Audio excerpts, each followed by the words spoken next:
Welcome to this week's edition of the Gridiron, sponsored by Patriot Chevrolet. I'm your host, John Brett, with the head coach, Chad Brubaker.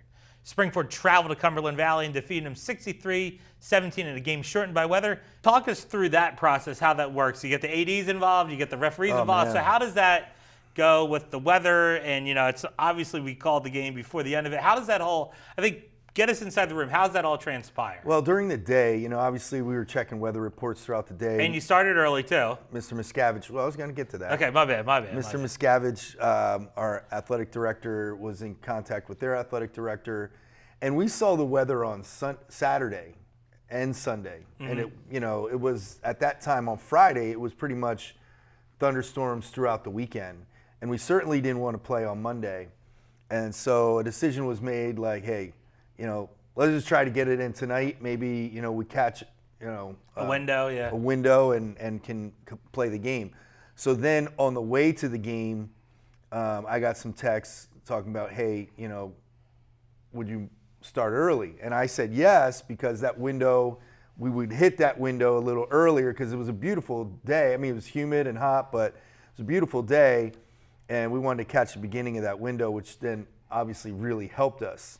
The last thing we wanted to do is drive back up there on a Saturday morning or something like that. So we got up to the Lone Star Steakhouse and ate our meal rather quickly and got over there, cut our warm-up short. And so, we started right at 6, which was it was a little strange because it seemed like, it was almost like a JV or ninth grade game. You get off the bus and you're about ready to start. But obviously it worked out for us. And when you do, so obviously you need everybody to be in agreement. Both coaches have to agree to it. Both ADs got to agree to stop at before. The end? Yeah, at the end. Everybody's got to be on board with. Yeah, at that point, I think there was like 9, if I'm trying to go out on a limb here, 9:47 left when the Lightning was called. The other funny thing is, and this is some insight for you. Yep. PIAA says just because you see lightning doesn't mean that you have to stop the game. So especially at night, you can see lightning depending on the surrounding area. You can see lightning for 30, 40 miles sometimes. And with technology, our training staff and Mr. Miscavige have, an app that says how far away the lightning strike was, and it happened to be 30 miles, and we were trying to continue the game. Yeah. But the referees decided not to, despite seeing that, weather report. So they didn't have to stop the game. If you start hearing thunder along with the lightning, that's a different thing at night. It's a totally different animal. Well, I saw, obviously, another local team, Pottstown, finished, I think, their game yesterday, maybe? Yeah, there were a lot of teams that played So, Monday. obviously, if, the team thinks it's in, obviously, with what the score was, they're not going to say, okay, but if it's close, you're like, all right, if it's close, obviously. You have to. And quite honestly, this happened to us a couple years back against OJ, and it was halftime, and I forget the score, but it certainly was well within range where we should have kept going. Mm-hmm. And the coach at the time decided not to continue, and I'm like, we wanted to continue. We were going to wait. Yeah. Let's just wait this out for a little bit. It's only half an hour to 45 minutes, and we'll come back out and finish. But, it's a hard thing. You want your kids to have varsity playing time. You get 10 games guaranteed, right? Yeah. So, you want your kids to be on the field. You want them to continue to play. But in this situation, everybody agreed it was the right call. And that's really hard.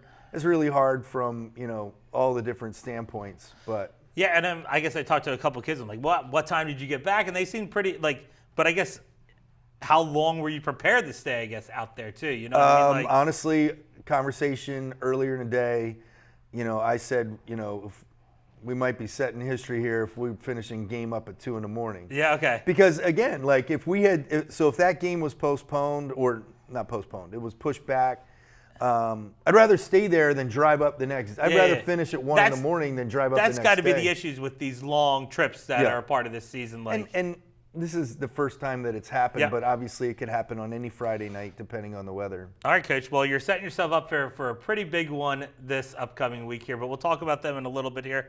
With all that being said, let's check out the offensive highlights from Springford, Cumberland Valley. Offensive highlights are brought to you by Dimitri's Pizza. All right, I think I have these in order, John. So this is the first touchdown. You know, Wide we had open. missed Mason earlier. Matt had missed him. Here, Matt gets flushed a little bit, stays with it. Jordan Marsilio comes all the way across the formation for a touchdown. We're inside the 5. I love this full house backfield. You guys love do. that, huh? I do love the Ram, whatever you guys call it, whatever the package is. I do like when you guys run that stuff. We call it. You don't have to give out what it's called, but I like that package you guys have. This is an unbelievable play by Matt. You know, Sure. there's very few, very, you can count on one hand how many quarterbacks in Pennsylvania can do that. That was just an unbelievable play. And then to take it all the way, too, was pretty impressive. This is another touchdown to Mason Scott. Mason is just playing so well right now. Here's another play over the top to Bilal Abdulrahman, who then kind of shakes off the kid. Kid stumbles a little bit, and Bilal takes it for a touchdown. This one is, again, to Bilal Abdulrahman. What a throw and catch right there. I He mean, did a that's really good job on that one, the Mason, and that one right there in between the corner and the safety. hard to defend. And here they were double covering. Matt went to him anyway, and he puts on the brakes and cuts back across the field and scores. And this is the last touchdown right before the Lightning. Again, you like that. I love that full house backfield. We call it I like we call it diamond. There you go. I'm a big Yeah. fan of that sort of thing. Okay. And as an outside guy, you're showing the look of the run, and I'm sure as you go, there's wrinkles off of that as you go through. No. It's just going to be, so everybody knows, full house package, it's going to be run. It's all run. It's all run. All right, so everybody knows out there. All right, Coach, good stuff right there. Thanks for some insight about the night, I'm sure. Yeah, I just want to comment. Is that the shirt you wore last week? Well, or is it a similar shirt. It's Yeah. a similar, different logo here Okay. today, that sort of thing. All We both matched in the baby blue, I think. Was it last week? Yeah, it was. One of the shows, but I was planning on maybe another day of filming, but let's move it up. Let's get it out there for the people to see, too. All right, good segment, Coach. All right. All right, make sure you stay tuned to commercial break, and we'll be back with the defensive highlights from Cumberland Valley. The family's visit to the forest inspired a beautiful question. Mother, mother, am I a tree? You tell me to stand tall. You tell me to stay rooted. I think I am a tree. My child, of course you are.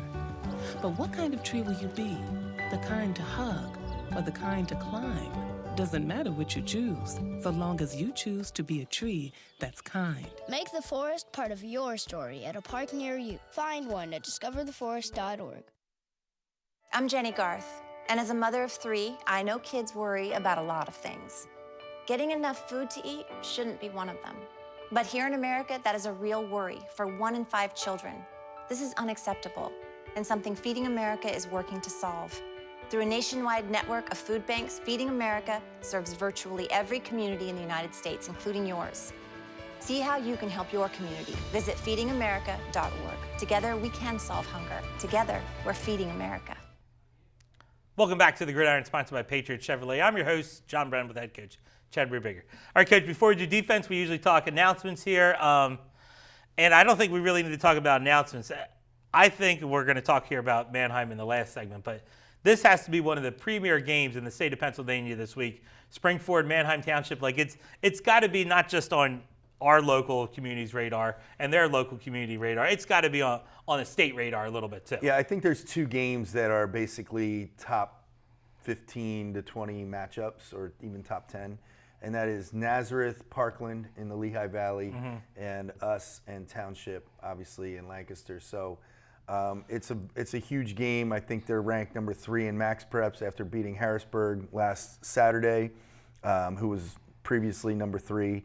They're ranked in every poll. Yeah. The Penn Live poll, the PA Football News poll, the You name it, Eastern they're PA on poll, everybody's radar this year. on everybody's radar. So yeah, it's a huge game for both teams. And I think you guys, you would obviously, you're moving up in the radar a little bit too in the States too with the amount of points you've scored in 3 weeks. Like, the defense not giving, like, you've kind of shown some numbers in 3 weeks that you can score and you can stop teams a little bit too. Yeah, and, it looks weird in terms of our district points because Cumberland Valley hasn't won a game yet. Mm-hmm. But Cumberland Valley played Manheim Township, Central York, and us.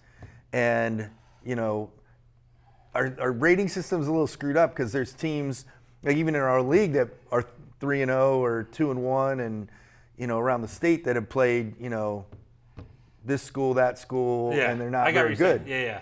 But whatever. Cumberland Valley is a tremendous program. Manheim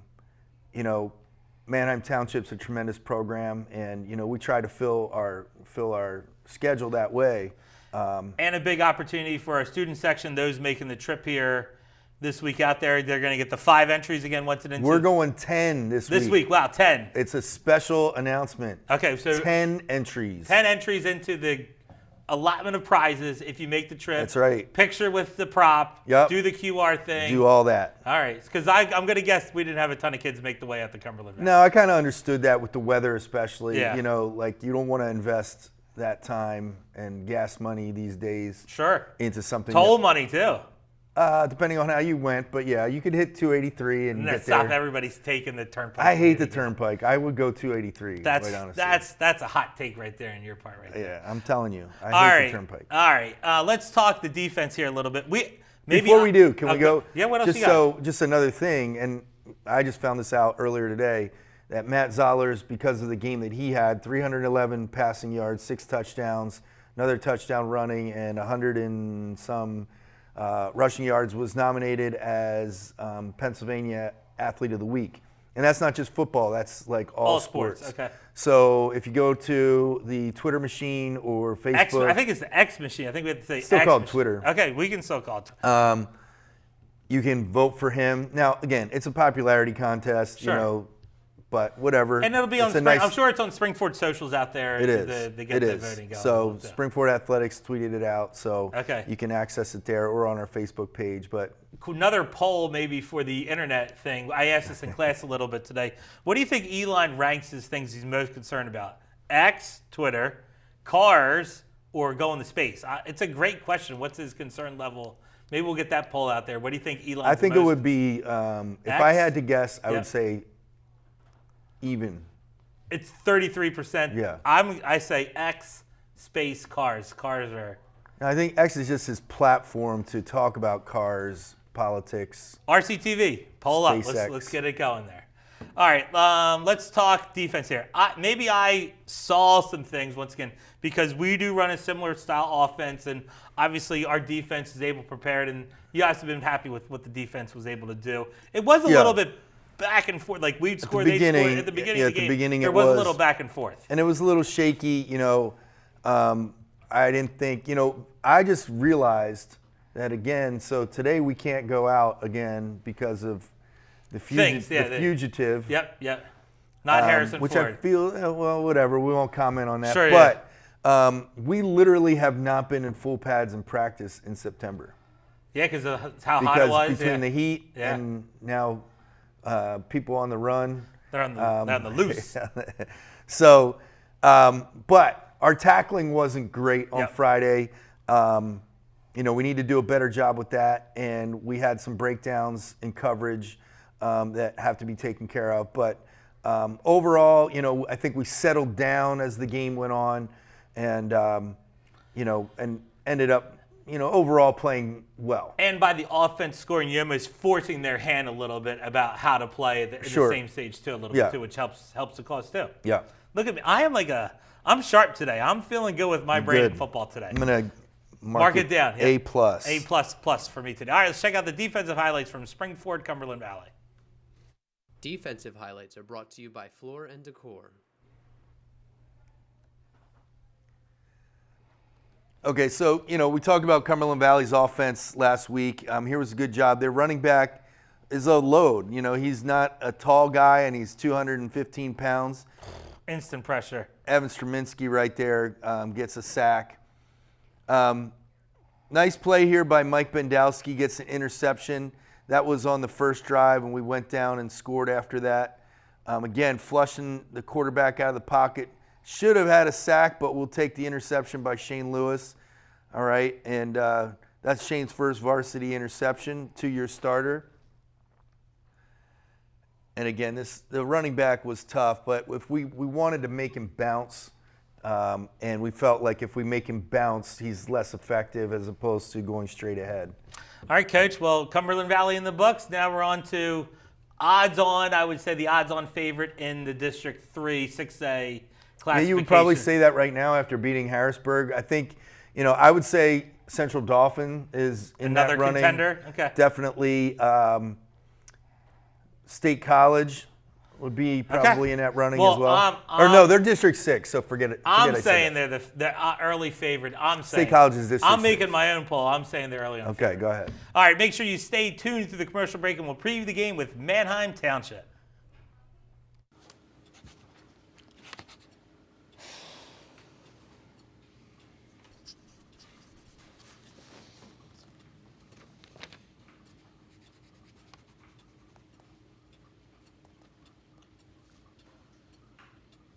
If you love them enough to relearn math so you can teach them math, then surely you'll check nhtsa.gov/the right seat to make sure they're correctly buckled in the back seat.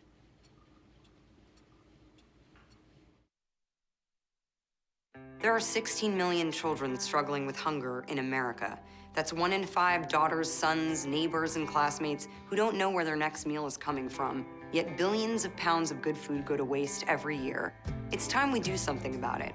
Feeding America is a nationwide network of food banks that helps provide meals to millions of kids and families in need. Visit feedingamerica.org to help them feed even more. Together, we can solve hunger. Together, we're feeding America. Welcome back to the Gridiron, sponsored by Patriot Chevrolet. I'm your host, John Brown, with the head coach, Chad Brubaker. All right, Coach, Manheim Township, the Blue Streaks. Like we said, I'm saying the prohibitive favorite in District 3. They've scored a gazillion amount of points in these 3 weeks. They're not giving up a ton of points as it is. I mean, and if we're talking about our quarterback, they got a pretty good quarterback too. Yeah, everything for them runs through their quarterback, like most teams. But he's tremendous. He's a Lehigh commit. They have a tremendous receiver as well. I think he's headed to Monmouth already. He's committed there. 6'3". All their receivers are tall. They're tough on the offensive line. They have a running back that's very similar to Cumberland Valley's running back in terms of style and strength. And, they're going to be a handful for our defense on Friday night. And, the quarterback can run. He had a touchdown run against Harrisburg on Saturday morning. And you can't look at their offense and be like, okay, we're going to try to force them to do that because they do that well. Yeah. There's nothing that they don't do well. Outside guy. It sounds like a game where it's almost like who has the ball last could be like a real big determination in this game. I'm not going to sleep tonight. Now you said that. What do you mean? I'm going to get like stress, chest pains. Palpitations. Yeah. I'm just saying, I'm thinking it's one of those games where it already started. Like okay. I feel right now. Well, Thanks. listen, if I'm the first one saying that to you, what's your staff saying to you? So, yeah, I think it's just going to be a shootout. I think both defenses are going to struggle to stop these offenses, that sort of thing, or who can get a stop, who can get that turnover. Sure. That could be a real big thing in this type of game. Yeah, don't disagree. Like that, mistakes in games like this, whether it's penalties, turnovers, or just mental mistakes, can greatly impact a game where, it could be very close. And you talked about coverage, making sure right coverage. This kid's going to find it. Oh, sure. Yeah, right. He is. All right, let's take a look at Manheim Township on offense. Upcoming game highlights are brought to you by Davis Painting. All right, so this is Saturday against Harrisburg. They're in the blue? They're in the blue. Harrisburg's the visiting team in the white. Oh, they played on Saturday. They did play on Saturday. You see me up there? So I'm standing up there. Okay. All right, touchdown, big touchdown. That's, 1-17. Hopefully you don't hear that too much on Friday night or we're in trouble. Again, here's one. They get a little pressure on him. Boom. Now, Harrisburg's not exactly chasing there on the home side. But this kid can run. He can run, no doubt. And they don't care if they're on the goal line. They'll throw a fade on the goal line. They have a big target in this game. They have a matchup, yeah. They'll throw from anywhere on the field. And then here they're going to get you with the run. Yeah, now this kid actually, I feel like he's got a little more wiggle in him than Cumberland Valley's running back, but like I said, very similar styles. Oh, we're throwing in the Harrisburg touchdown there too. All right, nice. I don't know what happened there. But we saw it. But look at that rip right there, and that's to another. That's not 17. That's a different receiver. So, they do a tremendous job. Mark Evans has been there for a few years now, probably at least 10, after having a successful run at Elko, and they're going to be prepared. They're going to be prepared on Friday nights. And Eastern Lebanon County School District is where I did my student teaching. I didn't know that. Yeah, I knew Elko. Yeah. How long ago was that? Many moons ago. Was Mark Evans still there is what I'm asking. 2000? Was he there in 2000? Yes. Yeah, might have been, yeah. You didn't go to football games? I had the quarterback in class. Wes, I don't know, I can't remember the kid's name. You were that student teacher. No, I paid attention. Like, I knew who the kid was. He was a basketball guy. I remember, but yeah, so he was the Elko guy. Now he's at Manheim Township. There you go. Very good. See, I'm learning here today too, Coach. We're going to have to talk. I know some people from Elko. So Manheim Township also, some famous alumni. We talked about this before. Jim Furyk. Jim Furyk, yes. Amanda Balionis, now Amanda Renner. She's on CBS golf coverage. She's a Manheim Township grad as well, too. Okay. Yeah, so. I knew Furyk. Yeah, she's on the television machine. Okay. You probably don't watch a lot of weekend golf coverage, though, right? No, I'm either watching football or taking a nap. Okay, sounds good. Laugh, LOL there. All right, let's talk about Manheim Township defense. What are you going to see from them? Well, they're very multiple. And it's tough to put your finger down on exactly what they're trying to do, which is a credit to them. They're going to give you a 3-4, 4-3. They even kind of run a variation of a 3-3 at times. They're going to give you multiple coverages, and we're going to have to really be on our toes to make sure, from a coaching standpoint, we get the right play in that we want. And also, Matt's going to be able to, get into some different plays if he sees some things. So it's going to be difficult from that standpoint. They're going to be not all over the place. If I say all over the place, it sounds like they don't have a plan. They have a plan, but they're going to try and confuse you. They're going to make you think. They're going to set up different things, and they're going to be in different techniques. Even if it's the same defense, they're going to bring people from different spots and really make you work. Love it. All right, let's take a look at Manheim Township on defense. Upcoming game highlights are brought to you by Davis Painting. So Harrisburg really, really struggled on Saturday. Blocking. Yeah, really struggled, and they have some really good players, but they have like 30 on their roster. They tried to run this screen a couple times, didn't block it very well. I'm not sure this play design, because there's 5 township kids out there. I don't know if that's how they wanted to block that, quite honestly. And here they go empty, so they're trying to spread them out. And they only rushed 3, but then a linebacker came and made the play late. Harrisburg tried to run the ball. The quarterback tried to keep it there, and just nothing going. I'd be surprised if Harrisburg had 150 yards of offense on Saturday. Early, they ran a screen and got a holding call, went for a touchdown, and it really deflated Harrisburg from there. Okay. But, And you'll have District 3 officials here, I'm going to guess, for. I'm sure Lancaster Lebanon League officials, yes. That will be there. All right. Mm-hmm. All right, Coach. Well, good stuff. Best of luck to you. What were you implying? Was there something? No, I'm just saying, that you're not going to have your Norristown crew on. No. You're going to have the District 3 guys. Yeah. All right. Lancaster Lebanon League officials. You feel good? I think they're very good. All right, very good. Good, great response. Very good. All right, well, best of luck to you and the crew. Thank you. Make sure you tune in next week as we recap the game with Manheim Township and preview the first packed game for spring, where they'll take on Boyertown. For the head coach, Chad Brubaker, I'm John Brennan. See you next time on the Gridiron.